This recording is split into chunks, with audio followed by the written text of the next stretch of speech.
set it off. Go to Vegas, bet it all. Put it on the Bucs win, whoever they gon' play gon' fall. Don't say I ain't told y'all. Loose cannons gon' fold y'all. Yeah, the Heat be 9-3, but it gets real cold in the fall. That's when the season start. Bucs come in 40 hard. Win after win, ripping the division apart. Panthers, they pussycats. Falcons got bird flu. Take the Ravens and Dolphins and open up a zoo.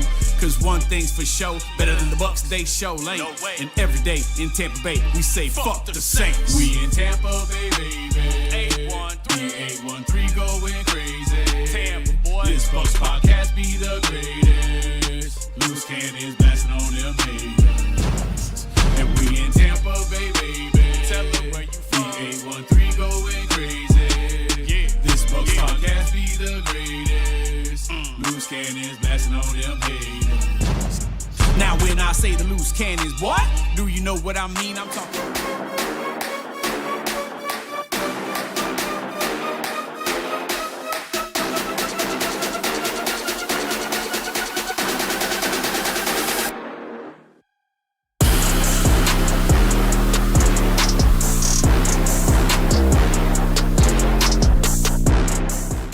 What is up, Bucs fans? It is Monday, December 23rd, 2024, and you are watching the Loose Cannons Podcast. I'm your boy, Sammer, hanging out with Stank, as always. And before I forget, make sure you guys hit that like button on your way out, please. And if you're new, hit the subscribe button and thank us for allowing you the honor of meeting us. I mean, this is not going to be a fun show, but you're going to love us by the end of it. I guarantee it. Stanker.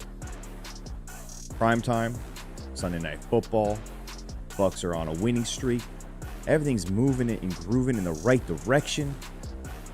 In Dallas, team we're supposed to beat. Hell yeah, win this game. Keep our foot on the gas. Keep our stranglehold on the NFC South. We're in first place, 91%, yada, yada, yada. Bucs go out there, play an absolutely shitty game. Across the board, all three phases sucked, in my opinion. Terrible. Not focused, undisciplined, just everything. Everything that you don't expect from a team that's supposed to be fighting for a playoff spot. And the other team, who had nothing to play for, looked like the team fighting for a playoff spot. So here we are, Bucs lose to the Dallas Cowboys. And, I mean, there's only one explanation for this. And Eric Cecil already hit it right on the head. You know, we go into LA. I think everybody, the entire fan base is taking it seriously. You know, I cracked the whip that week. I was like, it's time. You guys want another Super Bowl ring. You have to start following my rules to a T, no cheating. And so we won that game. Everybody's feeling good about themselves, including myself. You know, I didn't really want to come on the show wearing a cowboy colored Bucs hat and admit this to everyone publicly, but I ate lamb yesterday. Even though it was on my list that I wrote, I ate lamb. And you made me. So technically you're co-conspirator to this. And but it was C.D. Lamb's lambs. I literally found a farm of his lambs. It doesn't matter. We broke the rules. Everybody in this chat broke the rules. Girly Gamer Nerd, she doesn't strike me as a rule follower. Nope. So, you know, she broke rules. B-Shuck, I think B-Shuck probably tries to follow the rules, but he probably broke them too. So yeah, it's not just, you know, it's not just Baker's fault. It's not just Todd's fault, not just Rashad's fault. It's our fault. Mine too. So let's start on defense, Stank. Let's start on the defensive side of the ball. First half, going into this game, here's the thing. We talked about one of my keys of the game was rush Cooper rush. I mean, he's got to get to him. He's also, by the way, he gets rid of the ball faster than most of the guys in the NFL. That's just how he is. And that goes against what we are able to do, which is get to the quarterback faster than most teams do. We can blitz, this and that. They had us figured out for the most part. We really didn't get pressure on him. And if we even had a chance to get pressure on him, he was getting rid of the ball pretty quickly anyway. Guys were not really playing discipline on the back end. Terrible tackling in the first half. Levante David showed his age, unfortunately, even though he had good plays here and there as well. just everything didn't fall in the right place, and it worked in their favor. Even though they couldn't run the ball against us, they were able to do whatever they wanted to do through the air for the most part. Some lucky bounces with penalties, this and that, but another Todd Bowles defensive. I don't even know if it's really a scheme issue last night in the first half, even though it looks similar to what we've seen hurt us. But these guys were just not playing discipline. They weren't executing. They weren't making tackles. For the most part, if we make some of those tackles, they probably don't score on 3 of those first 4 drives. But we just couldn't do it on third down. We couldn't cover the guys that mattered. Guys are coming up with catches. We couldn't get pressure. It was ugly. And that kind of dug the hole pretty early on. And we'll get to the offense, obviously, but in the beginning of it all, the defense just did not look good in that first half, and it dug the hole. I felt like we just kind of set the tone for the rest of the game at that point. Yeah, they came out on what Cooper Rush had like 6 straight completions. They came right down, got some points. We went 3 and out because, or maybe it wasn't 3 and out, but we went 4 and out. Short possession. Sterling Shepard forgot how to play football, and then they go back and go right down the field. They just made it really easy for them. It's pretty clear that Christian Izien isn't a safety. He's a nickel, and that's it. And they're, in Todd's defense, he's being forced to put him back there. We don't got anybody else. You got Merriweather, you got Neal, like that's it. Like, I don't even know who else at this point. He's running out of options there, so it's tough to really get mad because it's easy pickings when you don't have the talent. And on top of that, they were flat-footed from the get-go. They just don't understand. Anytime we have a big performance, this team reads the clippings, they relax, they something changes. The energy last week was attack. We brought the fight to them. This week, Dallas probably looked fucking loose. There was no pressure on them. They came out, they looked like the team battling for a playoff spot, not us. Their quarterback looked poised the entire game, not a fucking care in the world. Our quarterback was back there fucking seeing ghosts and pitter patter and fucking holding on the ball and running into sacks, and the protection wasn't great all day, but he added to that. And I feel like that the offense kind of took on his energy as the game went on. Initially we had some success, but then it just became frantic, and because of that, we let a lot of possessions go, and Dallas made plays. They made some fucking amazing plays, man. So frustrating. I think so. If we focus back on that defensive side, I mean, I like you said, it's hard to fault Todd because of the guys he has to play. But at the same time, when you watched it, I didn't honestly think it was a scheme problem. He was getting rid of the ball quickly, and I was like, how much faster could we possibly get to this guy? We're sending 6 guys who are just not getting there in time. But then we had chances to tackle these tight ends. We had chances to tackle CeeDee Lamb. We had chances for Levante David to get the guy down when he had, like, not just a single Levante out, obviously, but the chances were there in the first quarter to get guys down, and we just couldn't fucking make a tackle. And that, at what point, Stank, can you blame the coaching for the tackling?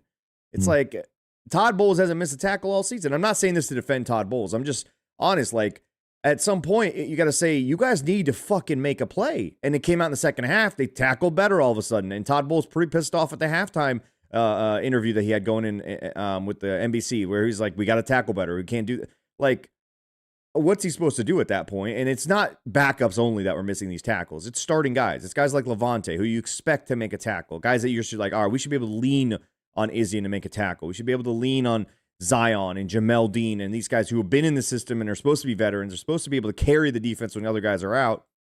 We were missing tackles, man. We just weren't making it. Yaya Diaby, sacked, like 0 range. Dude, that's a sack, dude. Come on. Like, you don't get a lot of them. You don't get a lot of chances. You got to get them when they're that easy. This wasn't Michael Vick back there. So a lot of that stuff, like, it's hard to say was scheme most of the time. It just, to me, when I'm watching, I'm like, this is effort. This is execution. This is focus. Tackling, all that stuff is will and focus, and like, go do your fucking job, man. At some point, you just got to say, do your fucking job. Yeah, you hear Coach say it all the time. The plays were there to be made. If Zion turns around and looks for the ball, instead of letting CD just kind of work him out there, maybe he can make a break on a ball, pick off a pass. Jamel Dean always looks like a fucking drunk baby deer out there that just has no goal. Yeah, I forgot I'm out here playing football. So it's But some of that Jamel Dean stuff, Stank. Sorry to interrupt you. Some of that Jamel Dean stuff, he passes it off to Izzy, and Izzy's late on the rotation. Izzy's late to get to the zone he's supposed to get into. And like you're saying, he's not a safety, so I get it. But I mean, come on, dude. You know what you're preparing for. Like zone, like I feel like it's not hard to learn how to play zone. You learn it a couple of times. It doesn't change from team to team. The zone is still the same zone. Cover 2 on this team is the same as cover 2 on this team. Or 1 or whatever, or cover 3 or cover 4, whatever it is. The zones are still the same zones. Go ahead. Yeah, no, I mean, backup linebackers, backup safeties, we are just a pile of shit up the middle. And then when you combine that with the fact that we get no edge pressure, and Todd does have to do shit out, take extraordinary measures to try to generate a pass rush, which Dallas had a plan for. Mm-hmm. Those same stunts, those same blitzes, all the games that we played against LA. I hate saying LA, by the way. I have to consciously not say San. None of them worked. They knew exactly what was coming, and they let that quarterback pick them apart. And Comfort is a killer, and that dude was back there just ice water. He didn't even have to have ice water in his veins. It was like a fucking preseason practice. But when you send 5 or 6 guys, they don't get there in time, and you're running man beaters, and you got a guy in CeeDee Lamb who's really fucking good at running routes against man coverage. It's just pitch and catch at that point. You just got to hold up those guys for 2.5 seconds, and that's really what he was getting rid of the ball at 2.5 seconds or 2.6, something like that last night. It's not that difficult because the guys were open, and I'm with you. Like when they dropped back and tried to rush 4 or rush 3, it didn't work. Because then it was too much time. And when Todd's trying to dial something up, I don't know what happened to Levante last night. He just looked, maybe he got injured and just didn't want to come out of the game and just kind of wanted to gut it out, be a leader. I've been counting in my head every time you mention that guy's name, right? For some reason, you got to think for him. Yeah, he didn't look right, but neither did anybody else out there. Correct. And he did make some plays, but for some reason, you like picking on 54. I'm not picking on it. That's three times. I'm not picking on him, but he's the vet on the team. So when he doesn't look like Levante, it's very glaring that he doesn't look like Levante, right? It's like if you watch Michael Jordan with the Wizards, you're like, that's not Michael Jordan. He's not looking Michael Jordan-esque. That's how it is with Levante. So when he makes mistakes, it screams off the fucking TV screen. When he misses a tackle, you're like, God damn it. It's so rare, but it was not rare last night. It just, everything was a struggle for our defense. And then the offense, if we shift back to that side, man, in the first half, I mean, I love Liam Cohen. I'm going to get this off right now. I think he's going to be a very good offensive coordinator in the NFL. It's his first year doing it. I think he can only get better. He has some stuff to work on. And I don't know if he's the head coach next year or not. I think the Bucs know that they cannot let him go, and I hope they do everything they can to not let him leave, whether it's taking Todd's place or whatever the scenario is. But he struggled a little bit last night against Zimmer. He struggled in leaning on what was working for the offense, and I don't think he helped Baker reel himself back in. I think the offensive line struggled, going empty without hot routes, like so many of those things that just went wrong on the outside of the ball. And it started with that first possession. We went for 4th down, hits him right in the fucking number. Sterling Shepard drops the ball. And I was like, oh shit, here we fucking go. And it snowballed for that side of the ball from that point forward in the first half. If anybody has an excuse, it's Liam. All right, this guy is learning on the job and is a wizard already. But yeah, he's not going to always pitch a shutout either. You're not wrong. There's things he could have done to settle Baker down. And I feel like that's something he's going to have to learn how to do. We can talk. We're going to have lots of time to talk about that guy, especially if he ends up becoming our head coach, which is a completely different job. I don't know if you guys know that or not.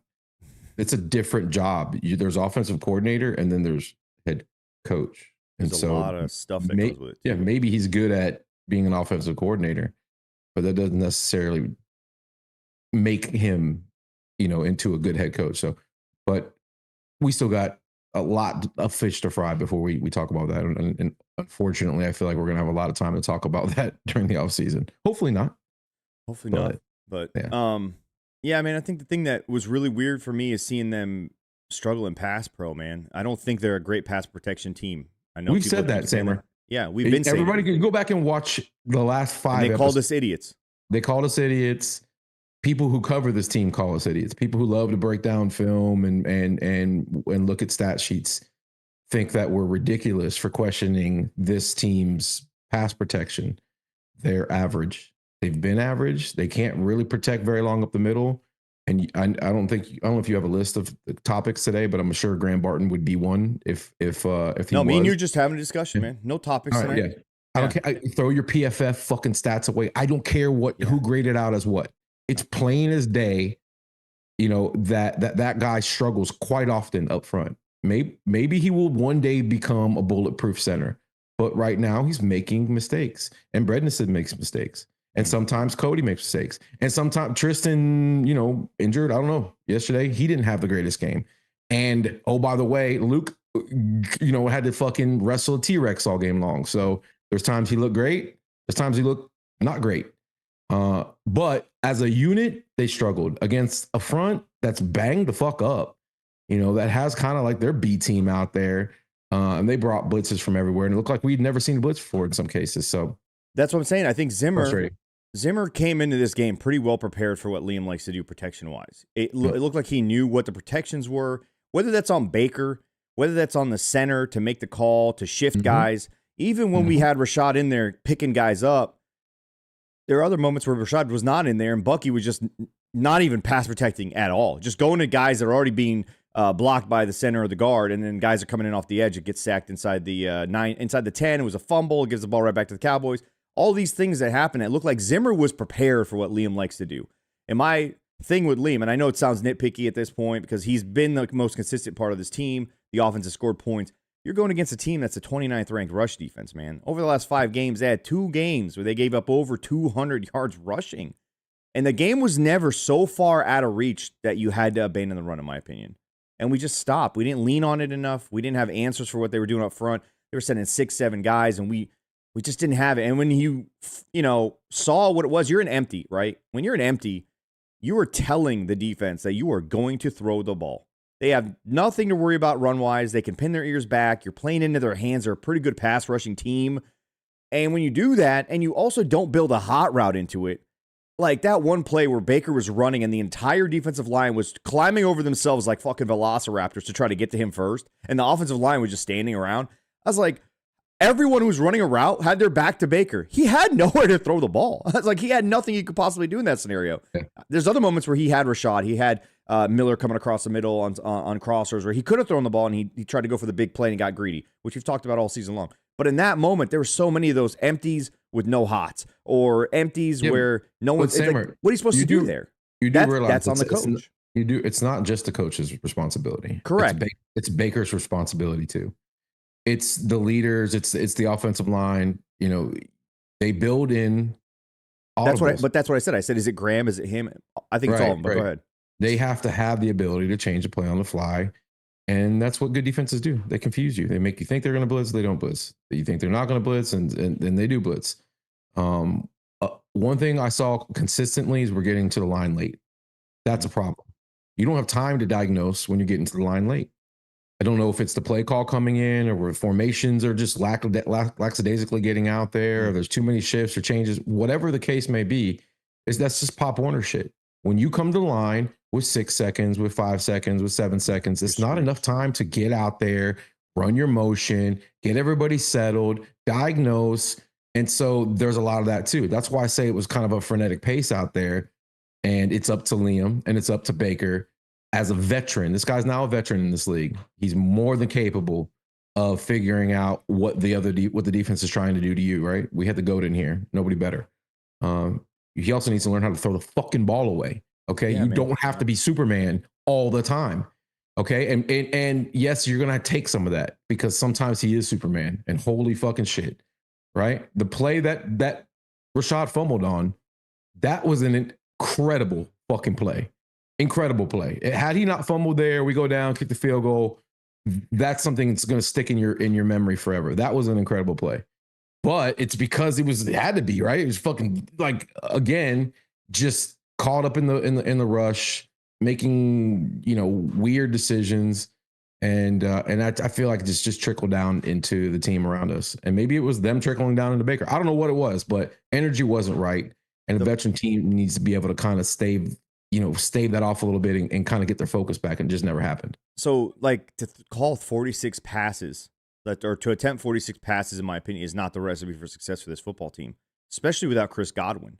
And I said, we were down though. No, I get it. Yeah. But in the third quarter, the first possession out of halftime, we ran the ball okay, 5-7 yards here, 5 yards here, and we get a field goal. After that, every running play that wasn't Baker or a sweep around the end with Sterling Shepard was 1 or 0 yards, and it was with Bucky.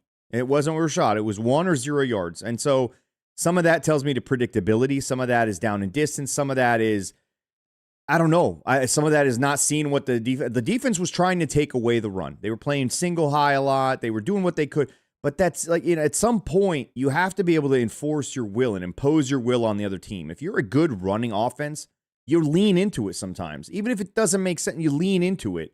Like, that has to be what you do. And that was the frustrating part, is he gave up on it way too early, man. Way too soon. All right. I know you can't stay here very long. Is this Liam Cohen's? Is this little Liam? Yep. He's already made a better point than you. What do you think? What do you think of Liam's play calling there on 2nd and 14, little dude? What Liam did out there. Yeah. Same. Incredible. The Cowboys. Can you believe it? Yeah, they need to say they're sorry. I agree. They need to say they're sorry. We need apologies. For those of you who don't know, that is Stank's grandson. Yeah. Break that mic, actually. We don't need that thing. Dude, what did you just put on my mic? All right, it's smoking here. Goodbye. Oh, terrible grandparent. Oh, my. You're smoking. Wow. Just unbelievable. Anyway, back to my point. Right. That's right. Back to my fucking point. I think a lot of the stuff that happened too, man, that hurt this offense, Stank. Penalties, man. Penalties. Miscues. Drop passes. Just like, how many holding penalties are we going to have on this team? And dude, like you talked about, how about Luke? Luke played pretty fucking terrible last night.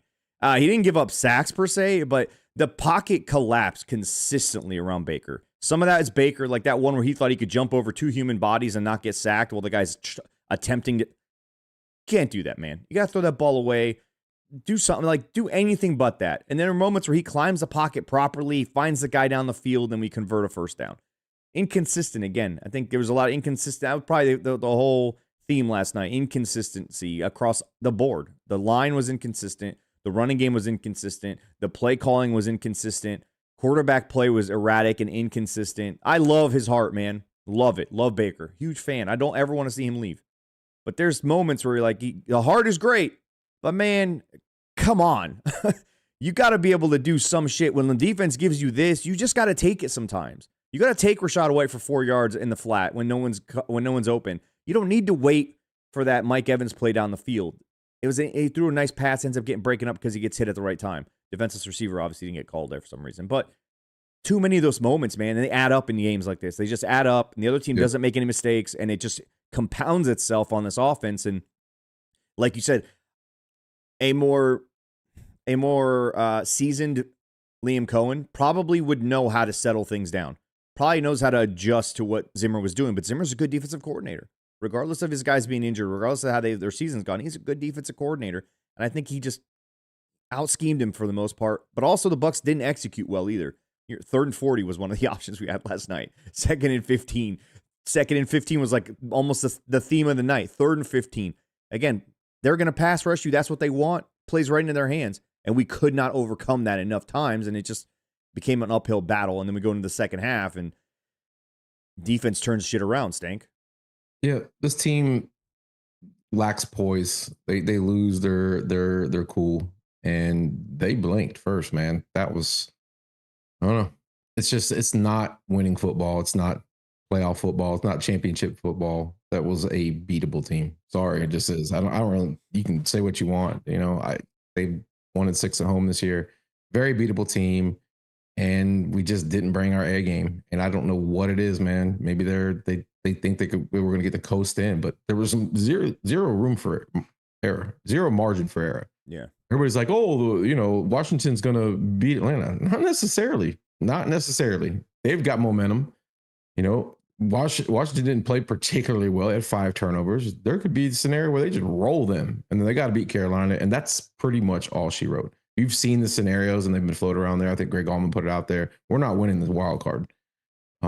So we have to hope Atlanta loses and pray Atlanta loses. Oh, and by the way, beat 9-piece Dave and then the Saints. Easier said than done for this football team right now. So some of you guys may get what you want. And man, I want to see playoff football. I feel like it would be a fucking shame if the season ended on that note. We'll get to that. We'll get to that. I know. But I'm getting a little ahead of myself, but still. Yeah.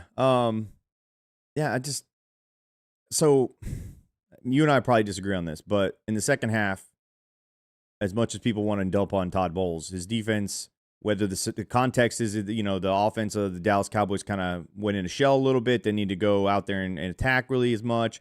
They still held the Cowboys to 3 points in the entire second half. So at the end of the day, we've been talking so much all season about how great this offense is. We've always been able to kind of figure things out. Liam makes adjustments for the most part. We scored 40 points against the number 1 scoring defense in the NFL.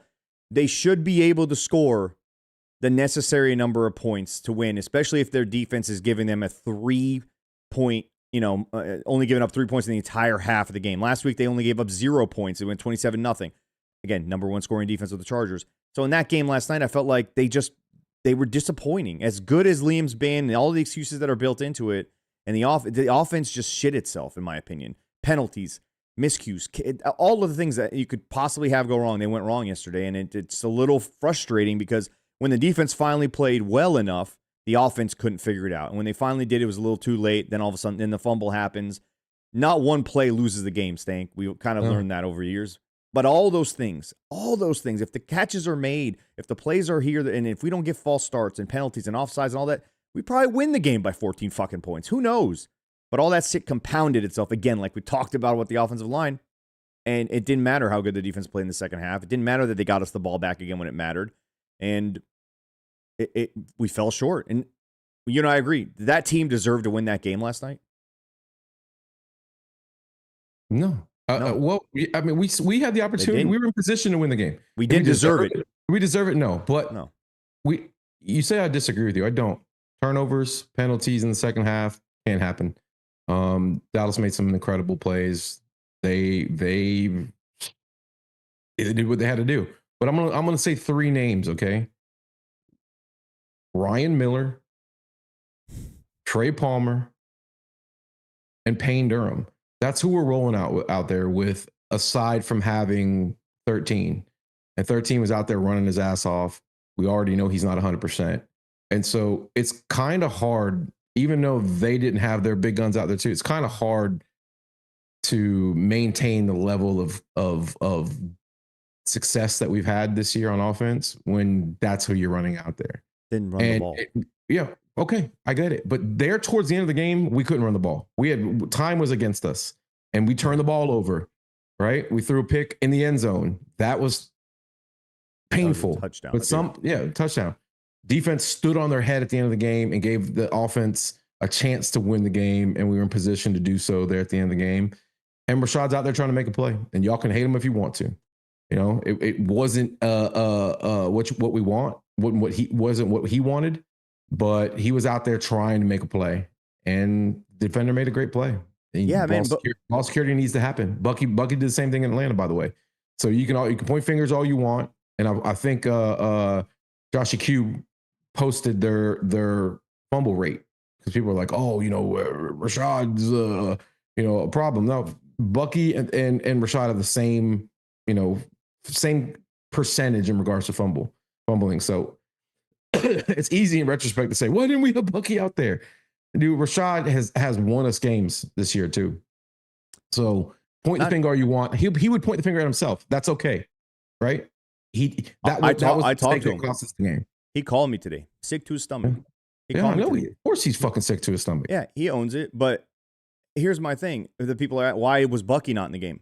You could ask Liam why Bucky was in the game while Rashad's in the game. But I'm sorry, when you are in a position where you have to pass the ball and you got to protect your quarterback who has been running for his life the entire night, You put in the guy who is not ranked 8.6, okay, out of 100 at fucking pass pro as a running back. Bucky is not a good pass protecting running back. He just is not. Whether he becomes that or not with his size, effort, he's a rookie, whatever it is. But Rashad is really fucking good at it. He's really good at it. And he's really good at catching the ball out of the backfield. It was necessary that he was in the game at that moment. He had to be in the game at that moment. Does that mean Bucky can't be in the game as well? No. We didn't see that pony package but 4 times yesterday. Where was that? Why weren't we leaning on, you have Ryan Miller, you have Shepard out, you have Trey Palmer. Stank, lean on the guys you do have. You have a good offensive line as it relates to run blocking. In the third quarter, they gave that up for no reason. They didn't have to. They were still in the game. It didn't make any sense to give up on the run. Lean on your running backs. Lean on the fact that you can run the ball against a 29th ranked rush defense. Why play into their hands? Why give them their edge where they want to rush the passer? Empty sets, all that stuff I talked about. But at the end of the day, yeah, it made no sense to not have Rashad be the guy in the pass pro in that moment. And like you said, Bucky did the same thing in Atlanta. And so I'm not going to be the guy that blames one play on the whole game. Tons of moments that we could have taken that game. Tons. It's a team loss. It's a team loss. And you could say we should have run the ball more or whatever. But what we should have done was made them pay for blitzing. We didn't do that very well. No. And they did not do a good job of stopping the run until they started blitzing the run and blitzing the pass on a consistent basis, leaving the middle of the field wide the fuck open. And why we weren't running any kind of crossing routes, slants, using, we have other tight ends besides Payne. Where's Devin Colt? Why isn't that guy in there? He's more of a pass catching tight end than anybody else we put out there. Why aren't we making them pay? Because they were just giving us the middle of the field. And so probably a little bit of hindsight type shit.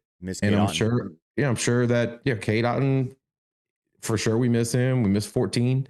And so, ultimately we were still in a position to win the game with the ball in our hands at the end of the game, and we fucked up. And by the way, it can't believe we've gone this long without talking about the worst group on this team. And it's not the offense or the defense. It's the fucking special teams, bro. Yeah. And I'm sorry. What the fuck?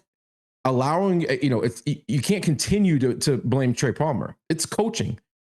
Is he being coached to catch the ball with his heels after the game? After the game, Todd said he's coached, and our rule on this team is heel on the 10-yard line, and that's the only way you catch it. He said, I understood catching on the 9. That's fine. Unbelievable. He said, well, we have coached these guys 10-yard line and don't catch it beyond that.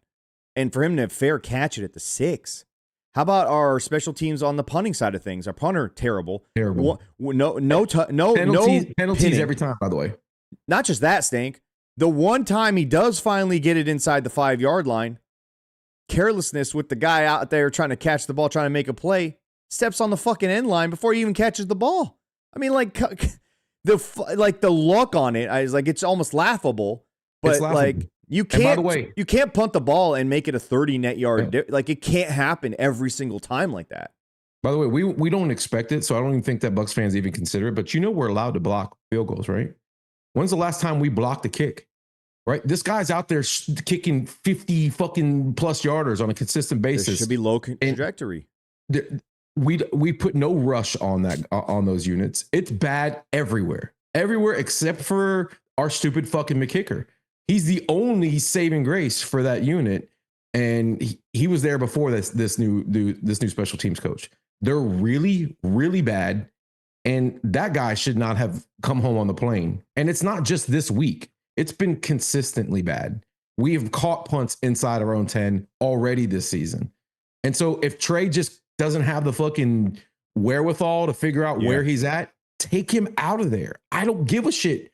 Ryan Miller can let the ball bounce into the end zone, so he's not a great punt returner anyway. On top of that. Yeah. On top of that. It's not like we're missing something. What's the kid? Cam Johnson? Cam Johnson. Raheem Jarrett. Ryan Miller. Jarrett, Cam Johnson, Ryan Miller, any of those guys. Sean Tucker, he catches kicks, put him back there on punt returns. Yeah. Fuck it. Anybody who's going to make the right fucking decision, that's who I want back there. Yeah. Trey Palmer doesn't deserve that job anymore. He should lose his job. And if he's in there next week, that's a problem. Like coaches can't allow that kind of shit. Those mistakes cost us, and we started drives from our 2 fucking yard line. And that's also a lot to ask, right? So you wonder like why the offense wasn't, they were getting the ball at the 40. We were getting the ball on the fucking 2 or the 6 or the 10. They got the ball out of our 9 one time. Yeah. Type of hidden yardage, is important. Yeah. That can be the deciding factor between winning and losing games. And we can't figure out the kickoff rule. We just give it to him on the 30 every time. We don't even try to bounce it into the end zone. I think maybe it happened once yesterday, but we probably have to be bottom of the league in regards to taking advantage of that rule. So what the fuck are we doing? It's just like an afterthought. Here's the thing. And it shouldn't be. Our special teams coach was the guy who got fired last year from the fucking New York Giants. Okay. And that's who we hired. And so I said it from the moment he was hired. I was like, I don't understand why we're hiring this guy. He's not a good special teams coach. And then he comes in here. He's not a good special teams coach. Whether Todd was covering for his ass or not, whatever. And to some of the questions in the chat on when those blitzes come up and Baker doesn't make that call. I don't know Liam's system. I don't know who's in charge of checks. I don't know if there's a hot that's built in there or if it's not built in there. Last year, we learned eventually in the offseason, this past offseason, Dave Canales didn't have that control put in Baker's hands for whatever reason. He didn't have hots and checks built into the system. I find it hard to believe that that's not the case with Liam. But yesterday, Baker not making those calls, not making that change, not making them pay for that. Like when they're going to come up and run blitz, you should be able to adjust and make them pay. And then the more you do that, the less likely they're going to do what they want to do. But again, my thing is like empty sets. Again, that gives away what you're doing. Too much predictability in my opinion. When we would run those wide receiver screens, the defense knew what was coming, and that's good coaching on the other side. Sometimes the other team is going to outcoach you. They're going to get paid too. They're going to make plays. Those 2 turnovers, Stank, they weren't really bad. Like I can't really blame the offense on those 2 plays. The defense just made a ridiculous fucking play. The fumble. The defense is right there. That tells you something. They're in position. They're in position to make plays. We see what it looks like when you're not in position with guys running wide open. We don't make plays consistently out there, and we lack the turnovers because it's easy, and that is part of it, right? They don't respect the guys we have out there. And, we haven't made them pay for their aggression. So this is probably the first time we've really been critical of Liam the entire season. And it wasn't a great performance. And Baker, owns that as well. I think it's a 50-50 share because he needs to make sure we're in the right play. You come to the line, you got more than one play. And Baker. But like I said, it goes back to coming to the line and having the time to make sure you're in the right play instead of just rushing things. And we came out of a timeout and almost had to delay a game. What is that? That's on Liam. That's on this offensive coaching staff. That's on our head coach. It's on all of them to make sure that we're not shooting ourselves in the foot on a consistent basis and making it harder than it needs to be on ourselves. And that all those things matter, man. You see these teams that just look like well-oiled machines out there. They do all the little things right, and we're not doing all the little things right. We're just not. So it sounds like we're being overcritical of Liam, but here's my thing: when you he's have not above criticism, no, he's not. But here's the reason I think we have to be critical of him in some situations is, what's happening on the other side of the ball, decimated by injuries. It's not working. You're not getting a pass rush. So your job almost as an offensive coordinator is to think about that and take that into consideration of we need to figure out ways to shorten this game. We need to figure out ways to keep our defense off the field. And yeah, and the second half was a little tougher with the penalties, 2nd and 15, 3rd and 15. You really can't run the ball. I get it. But too many times in multiple games, if you go back and look at game logs, Liam has a tendency to be predictable on first downs. Whether it's like he'll go streaks of every first down for the next 5 first downs is going to be a run, or every first down is going to be a pass. He seems too left or right too often. I mean, there's game logs, Stank, but the point being, I think there's still some stuff that he needs to work on. There's still stuff he needs to work on. I've never once gotten the feeling that Liam's it felt predictable last night. Last night it felt predictable. or we were in the hole and penalties and all the It's other all things of it. we It's talked all about. of it. But But too many times like they I knew what said, we were he's doing. not though. above criticism, just No, he's like not. you aren't above criticism. What the fuck is up with these bots, Samer? Okay, it's 2025 now. Can you figure this shit out already? I think those are Izzy. By the way, people asking about Izzy. Listen, it's his birthday, so I decided it's cool, man. Go to Chuck E. Cheese, go hang out with your friends, go win some That's where I'm tickets going and right after coins. this. That's why my grandson's here. We're going to Chuck E. Cheese. So go have a little childish fun. That's cool. I think I gave him a couple of quarters. Got there and have a little fun. So that's why Izzy's not here. And you know what? Honestly, we let him talk a lot the last 2 episodes, and I feel like that kind of messed things up. It wasn't necessary. He should have remained in the closet quiet. I think it was all the R. Kelly. I think that's what kind of gave us I don't know. We needed to repent for that episode. TC's right, by the way. It's Todd Bowles' team. So we could be critical and we could say all these things need to be fixed and Liam needs to fix these things and it can't be completely hands off. It's Todd's team. So Todd needs to make sure that we are doing what we need to do, that Baker does get settled down. It's not necessarily just on Liam to make these things happen. It's his team, it's his show, and he's got to own these losses. And ultimately, it's his neck on the line here. I don't understand how the team came out not with a fire in their belly. Like how does that happen? It's primetime game. It's Sunday Night Football. You're in Dallas, and all the people are like, "Oh, we're terrible in primetime. Stop giving us." Dude, that's a fucking crock of shit, man. That's like saying you always get in a car accident when you leave your house at 6:30 in the morning. It's a crock of fucking shit. It doesn't matter when you fucking play the game unless it's on short notice, like it's a short week or something like that. You can kind of blame that, but it doesn't matter. It's prime time. These guys want to play in prime time. Baker wants to be on national television. These guys want to showcase. And when the Bucs don't get put on prime time, every bitch is, "Oh, we never get to see our team on. We never get." It has nothing to do with that. It has nothing. None of these guys are thinking, "Man, Derek Brooks was really bad on prime time. I hope we do better." That's not a fucking thing. Come on, shut the fuck up about that shit.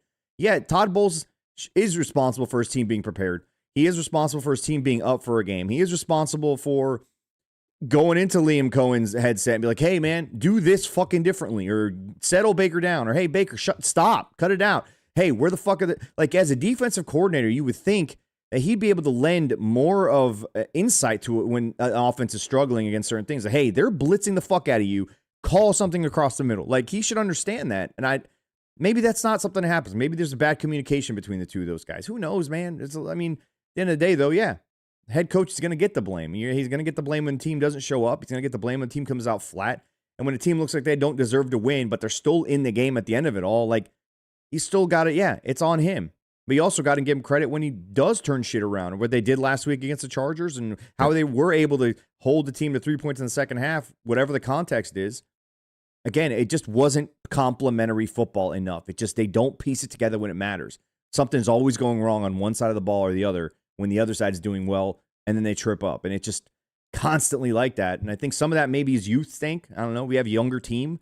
Some of that is not being able to dip into free agency properly for proper depth. I don't think we have very good depth on almost any of the major spots on this team. We don't. We struggle. It's not Jason Light's fault. It's that we're still paying the Ryan bill Jensen, Tom Brady for going out and signing everybody to win a Super Bowl, and they're not willing to do what they do in New Orleans and overpay. Right. First of all, we were still in a kind of wait and see mode last year, right? We didn't know what Baker was going to be, right? And he did spend money this offseason retaining our guys, but it's not like we had a ton of money unless you want to mortgage the future for today. And they're not willing to do that. And they're not willing to come off of draft picks. So don't ask. They're not going to do that. They're not going to trade picks. They've built Super Bowl winning teams and then added pieces, and they're going to continue to follow the pattern that's worked. And we've been able to win our division despite all that on a consistent basis. And we may win our division this year despite all that. So this offseason, Stank, they'll be able to spend real money. Not like go out there, sign the best players across the board, but they'll be able to go get actual B-level free agents, guys that can become starters or guys that can really be quality depth pieces. Greenlaw might be one of those guys. But think about it. When a guy gets injured on this team, I think the biggest thing that hurt this team too, we talked about a lot, is Hall, the cornerback, getting hurt in week 1. That's a guy they were really leaning on to be a proper quality depth piece, and in the preseason, he really looked like that was the case. He's gone. Jordan Whitehead. And he got like Mike Edwards. We have Ryan fucking Neal back on this team. Like, that's terrible shit, dude. And then on the offensive side, Cade Otton goes down. I never thought I'd see the day where I'd say, I can't believe we missed Cade Otton's run blocking. It looked terrible from him to the next guy. Payne was Durham, whatever the fuck his name was. Guy was absolutely terrible, dude. It was terrible. He was just letting guys just walk right by him. It was a massive problem. That hurt the run game to an extent. Graham Barton hurt the run. And again, that's not a depth thing, but a lot of like the bad snaps last night. That was another thing that really threw off the timing of everything. Bad snaps. And those things people don't realize that throws off timing on stuff. When Baker has to jump up, he's a smaller quarterback. He can't just put a hand up like Tom. But some of that is on Baker. Like I said, it comes back to and getting the play in quickly, and you got that rookie in there like feeling like, oh shit, I get it. Hurried up. He's hurrying up. He's feeling hurried, and all those things just snowball. By the way, we've had a couple super chats, and I got to go back and read them. Alvin Martinez earlier, thank you for the 199 super chat. Can we run the rock more? Damn it, fuck my life. Let's fucking go.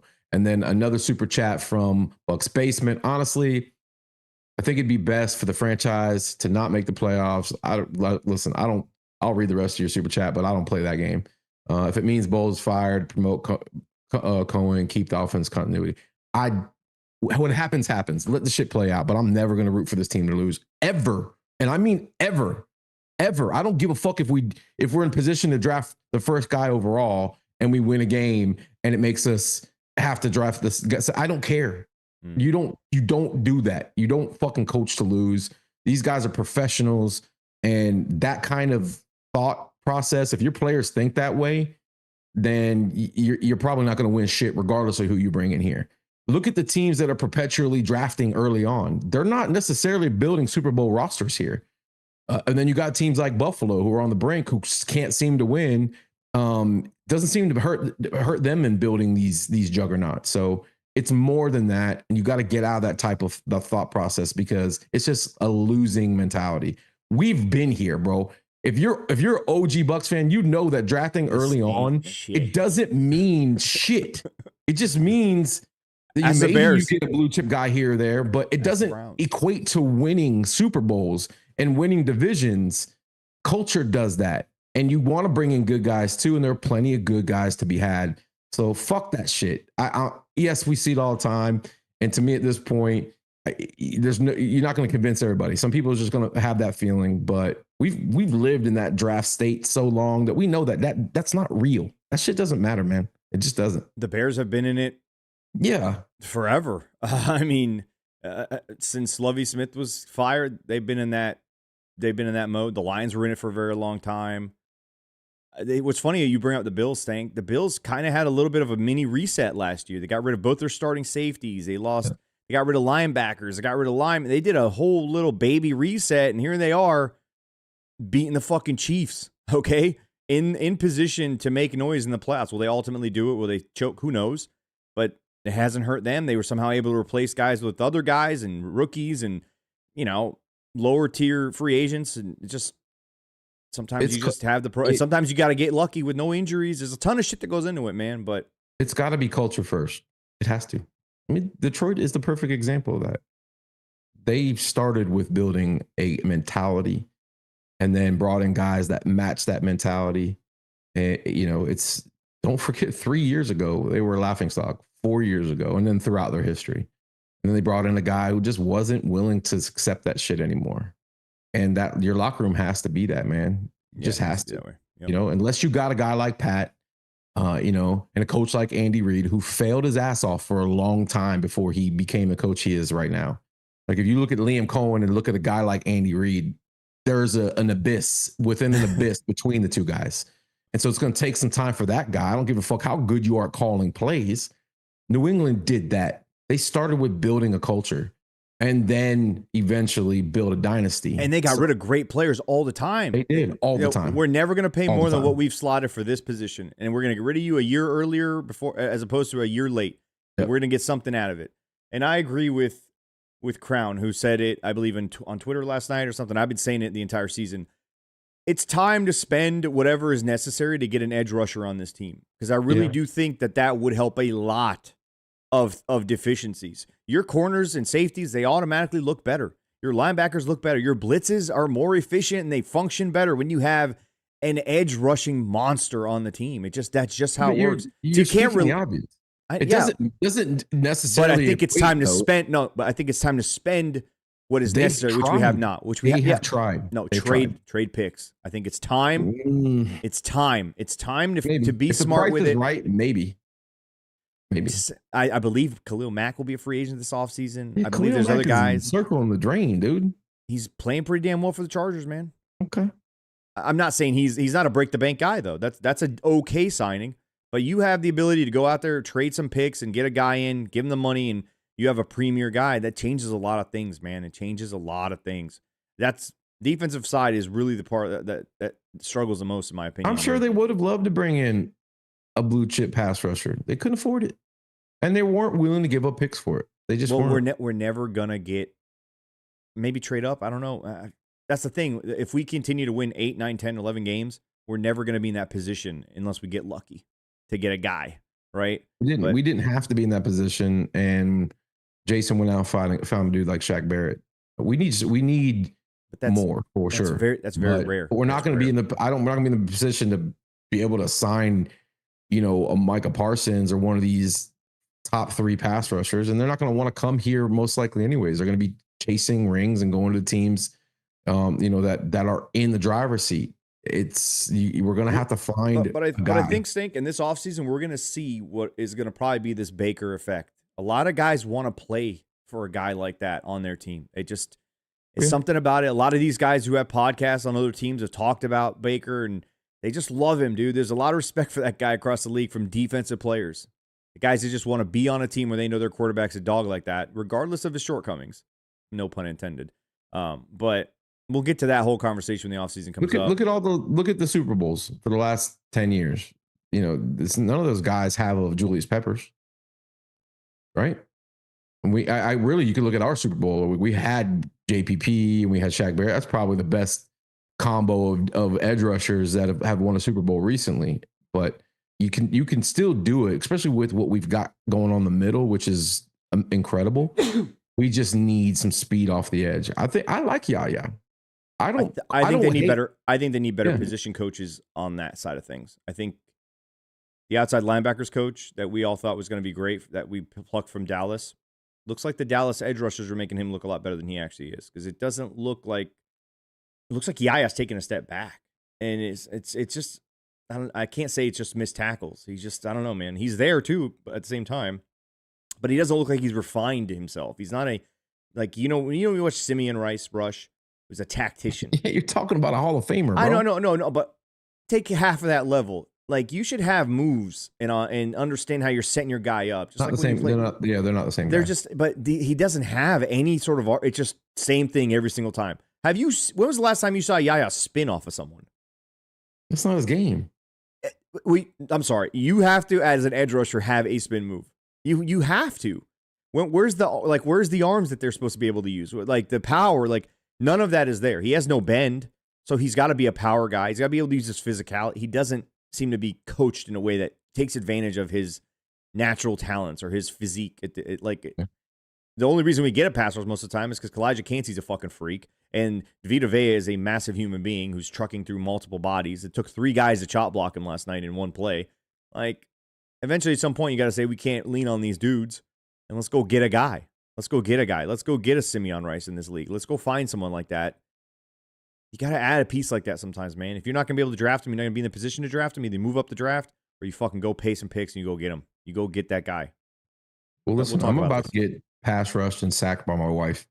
I told her that we'd be doing a 30-minute show, and it's now turned into close to an hour. And, as much as I like it sacked, I don't think I want it to happen on camera. So we're going to have to wrap this thing up, folks. It's Christmas week.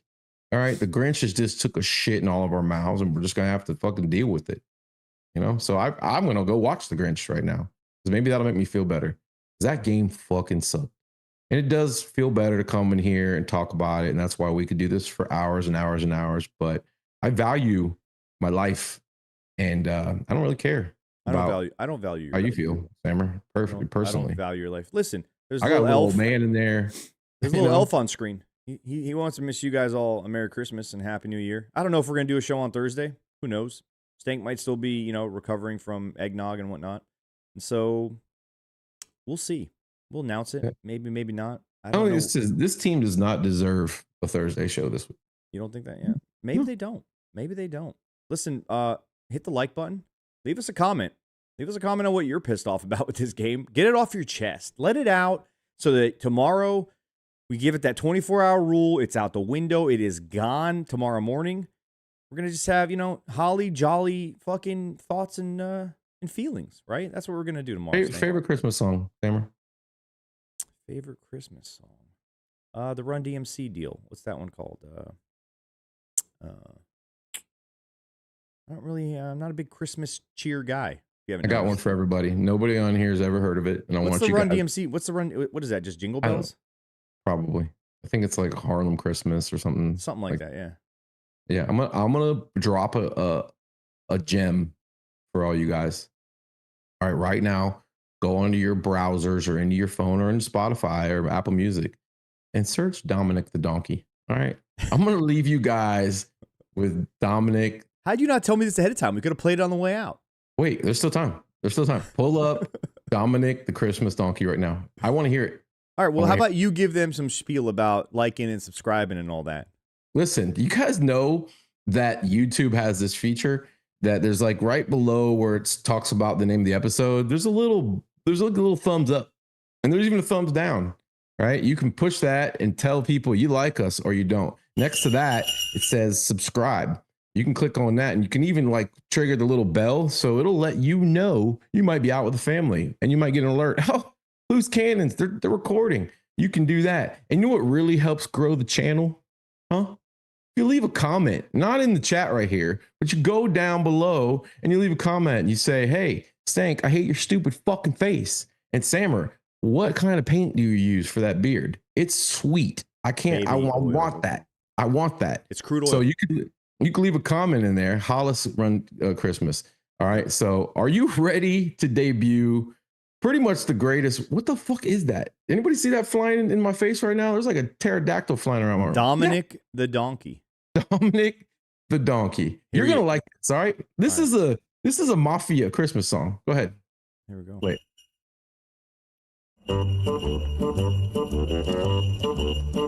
Hey, jingity jing. I can't hear it. It's Dominic everybody else the can, that's donkey. awesome. Jingity jing.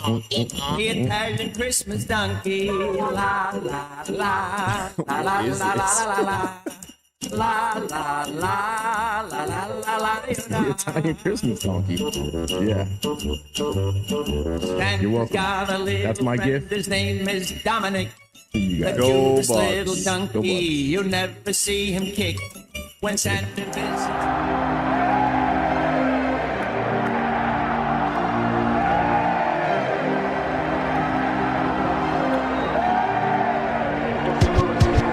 It's kickoff, set it off. Go to Vegas, bet it all. Put it on the Bucs win, whoever they gon' play gon' fall. Don't say I ain't told y'all. Loose cannons gon' fold y'all. Yeah, the Heat be 9-3, but it gets real cold in the fall.